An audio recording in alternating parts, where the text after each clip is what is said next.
Welcome, Amakhosi Network. Welcome to the channel. Welcome. Today we're chatting about the possible acquiring of Appollis because apparently Kaizer Chiefs sent about a 10 million bid from one of the journalists, but some people are doubting it. And we also talk about the second Bafana game where Dortley performed, and we just talk about Kaizer Chiefs. But before we get into that, guys, please like, comment, subscribe, guys. Come on, man. Come on. For me, subscribe. Come on. But anyway, subscribe to the channel, subscribe. And we have our winner, our DJ Stigzo. I am going to put his face somewhere here or somewhere. You will see it. Well done, DJ Stigzo. Thank you for participating. Thank you for being a member. And thank you to all of those guys who participated in being a member and contributing to the channel. I am pushing for this channel to grow, and one day hopefully I can provide you with more jerseys and more things just for interacting with the channel. So DJ Stigzo, I'm glad you participated and enjoyed the skipper. But let's get into it. First one, let's jump into Dortley. Dortley is a simple one, guys. Dortley is a simple one. We're going to judge his performance that we saw in Bafana against South Sudan. We already spoke about the Uganda one, and you guys saw what I mentioned on that one. I said I didn't feel he was tested enough for us to really know what he can bring. So it wasn't a good judge of what he can bring. And when you watch South Sudan, I thought the same thing. He wasn't really attacked in too many ways for us to say, yeah, Dortley is good, or yeah, the only thing that has been very common between the past two games is this. Dortley is very composed, he's very calm, and yeah, he's a very composed and very calm player. But this is where I have to now think what is Nabi gonna do, because having watched Oswin Dortley, he does not seem like the center back who commands an area. He seems like that kind of center back who is the upcoming number 2. I'll give you an example. Cupido, who is now at Cape Town City, a long time ago actually was playing like Dortley. He would just be a number 2. He didn't want to be like the star center back. There was always a center back like Tashrik Phillips, who was the champion, the one, the authority, the leader of the center back. And Cupido just did his job quietly. Whether you praise him, don't praise, he just did a very quiet job. But then there was the one who controlled what happens in defense. And I don't think Dortley is that kind of player. I haven't seen those qualities out of him. He looks more like that center back that is going to be number 2 rather than the center back who is going to command. Which brings us to the second point. The second point on Oswin Dortley is that if he's going to be number 2, someone has to be number 1. And from what I've experienced, Msimango gives number 1 energy, and what is even bigger is apparently Miguel has big number 1 energy. So I don't know what's going to happen between Msimango and Miguel, but if Dortley is going to be our number 1 center back, our number 2 center back, hey, that number 1 center back is going to be difficult. And it just seems like Miguel is slightly ahead, because there's a consensus going around in the Kaizer Chiefs camp that he's the leader. He's a leader. So if someone is just known as a leader, would you leave that person on the bench?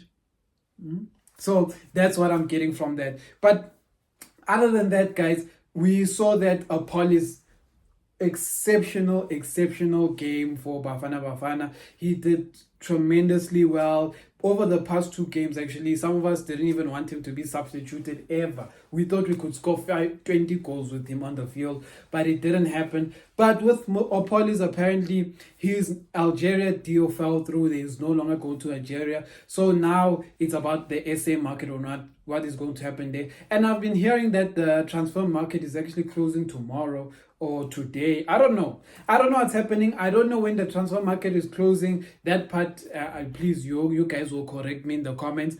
But one thing I'll say about Appollis is having Appollis at Chiefs is a nice life problem. It is a very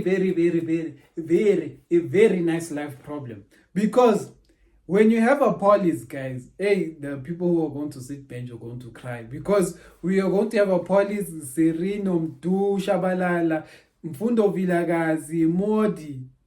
people like Botswani, Danzan, and these guys, I don't see how they're going to survive at Chiefs. If those are the players that are going to be fighting for those winger-like positions and the number 10 position, hey, it would be difficult.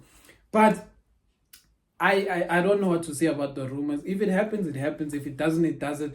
I feel like if Appollis does make it into the team, I feel this weekend, if he signs for Chiefs Valley this week, then definitely on the weekend game he will be on the bench, but I doubt he will be in the starting lineup because Nabi has already been grilling these guys who is expecting to be in the starting lineup. So it's those kind of things.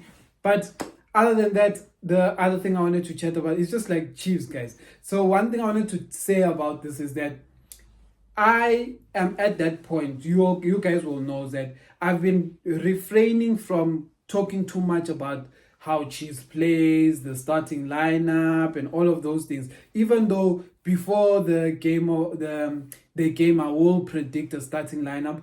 But before that, I refrain from saying what could work, what, because for me, at this time, Chiefs is an unknown, and I don't know what Chiefs is going, what soccer they play. I don't know if we were possession football. I don't know if we were doom. I don't know. All we know is that there's a bit, Nabi has combination, and it seems like how they play is a bit faster. But that is just based on the younger game. Other than that, we don't have footage. The only information that we've kind of been getting is that it seems like Nabi is preferring playing Blom and Samkelo Zwane as the center mid pairings. He likes playing those two. I don't know if it will work out. And then apparently in the second shift, it ends up being Castillo and Matt. That's how they say Nabi has been playing them. And apparently Mtetwa is not really in the picture because it's like Nabi has even tried Mtetwa at center back. So if they move you out of your position and they move you to center back, get a problem. So all I'm hoping is that from this Mtetwa deal, I pray that we get a solid player that's going to come back to Chiefs. So if we're going to loan him to Amazulu, I hope they give us we've been saying Muremi may not be good enough, but if we're going to send Mtetwa to Amazulu, then we might as well get Muremi. But the big thing that I've been hearing people talk about in Kaizer Chiefs is that and I'll listen to this Abo, Nadim, and all of these guys talking and everyone just chatting, is that they understand that Nabi is building the team from the back, but they still say they have to add a striker. And what a lot of people are saying is that yes, Chiefs has to add a striker, but there aren't a lot of strikers available in the market. Right now, the only players who are kind of available is Fagri Lake, who his team doesn't want him anymore, so that's a possibility. And other people have been, Fistel Mayela, we know it's not a thing. Other people have been mentioning Zakele Lipasa, that he is not playing at Pirates, but at the same time, he has injury problems, so does Chiefs want to deal with a player with injury problems? If you are sitting on the bench in J because there's two strikers ahead of him, then sharp. But if he's sitting just because he's like, yeah, you see, if he's just not in the game because he's injured, then that's a different story. But there's a player that no one mentioned, and I was so happy on Friday when Opro Pilani from Amazulu mentioned this player. I was like, I am so grateful that I am not the only one who sees the talent in this boy. And that is Yanela Mbuthuma, who plays for Richards Bay. He's the number 9 for Richards Bay. I do not understand why South African teams are going to pull an Appollis on this boy. When I say pull an Appollis, these guys are going to wait for this guy to be the best striker in South Africa before they sign him. And when it's time to sign him, they're going to cry that he's too expensive because now he's going to cost them 10 to 15 million.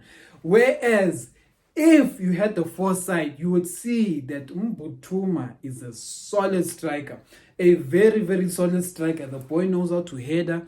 Even though he has a thin frame, he's like a Peter Shalulile built player. He knows how to header. He has a good shot on goal. He has good runs behind defenders. So he's not that player who will just hold up play, but he can do it. He can play on the wing, can play on the right. He can play as a striker, but he's a very modern day striker. And all I'm saying is, guys, If you bring him to Chiefs, and Chiefs is a team that creates a lot of chances, the boy will score goals. So for me, if I had to sign a striker today, from the PSL specifically, because obviously I told you I prefer Fagri, and Fiston Maele, but those ones are difficult. But if I had to sign a striker that is most likely available for Chiefs to sign, it would be Mbuthuma. Yanela is that kind of player who has the Appollis effect. People are sleeping on him because Appollis, people were sleeping on him at Supersport when we all saw from Supersport that this boy had talent. But they needed Richards Bay to come and show that this, and Polokwane City to come and show that this boy is a star. Appollis almost quit football. This guy was quitting football. Now Chiefs wants to buy him for 10 million. Whereas when he was a free agent, no one went and said, come and trial. Amakhosi, and congratulations, DJ Sticks.